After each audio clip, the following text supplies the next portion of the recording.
To James Ray. You may recognize me as Jean Brown, the sister of Kirby Brown, who died at your 2009 Spiritual Warrior Retreat. In the course of promoting the documentary featuring yourself, Enlighten Us, you have manipulated the facts of my sister's and James Shore's and Liz Newman's deaths. You have also become insultingly bold in how you discuss Kirby, James, and Liz. And so I'm addressing you now with a very simple message. Please stop. You've been repeatedly asked if you've taken responsibility, and you say that because you fulfilled your legal obligations, you have. But you haven't taken responsibility, have you? Or perhaps you're incapable of taking responsibility, which might be more disturbing. You continue to refuse to admit where you went wrong, the actions and inactions that made their deaths inevitable, the fact that you knew your sweat lodges were dangerous because customers in previous years had been injured, that there was no risk management plan in place in case things went wrong, that your customers were weak after days of deprivation and being encouraged to strip themselves away so that you could help rebuild them, and that because of this weakness, you had power over them. You controlled the sweat lodge, and those deaths are on you. But instead, you point to debunked theories and the free will of your customers, which at that point was virtually non-existent. And that tells me that you still refuse to take responsibility. Please stop. You're now trying to build a narrative that those who died at your event were willful in their decision to die, that they died for something they believed in, and so should be considered heroes, like martyrs for their cause. The funny thing is that I do consider my sister a hero. She was a hero to a lot of people, but not for the reason that you claim, not because she died at your event. I assure you, my sister did not attend your event intending to die. She wanted to challenge herself, improve herself, learn and grow. She had every intention of returning to the fully decorated apartment she'd moved into just 3 weeks before. She wanted to expand her business. She wanted to paint a room in my new house. She wanted to meet the babies she knew her siblings would have, and maybe she herself would have one day. She did not die at your event because she just believed in it that much. She died at your event because of you. So don't tell me that calling her a victim dishonors her memory.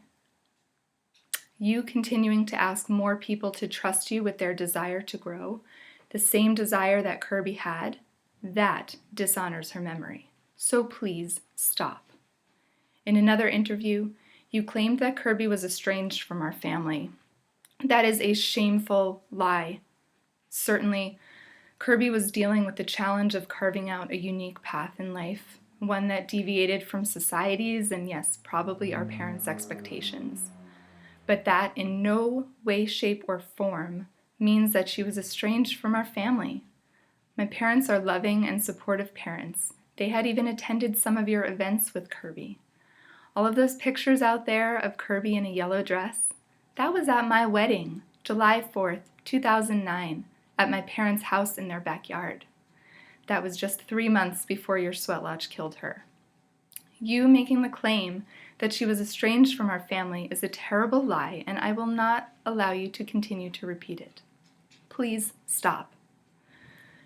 As I share my concerns publicly about you and your attempts to rebuild the same sort of business that you failed at when you lost 4 customers at your events, I've run into people who support you. They ask why I'm so angry. But I think you're the one who's angry, that you smear the families of your victims and try to rebrand the facts of your customers' deaths for your own gain, deaths that were the result of your actions. There's anger in that.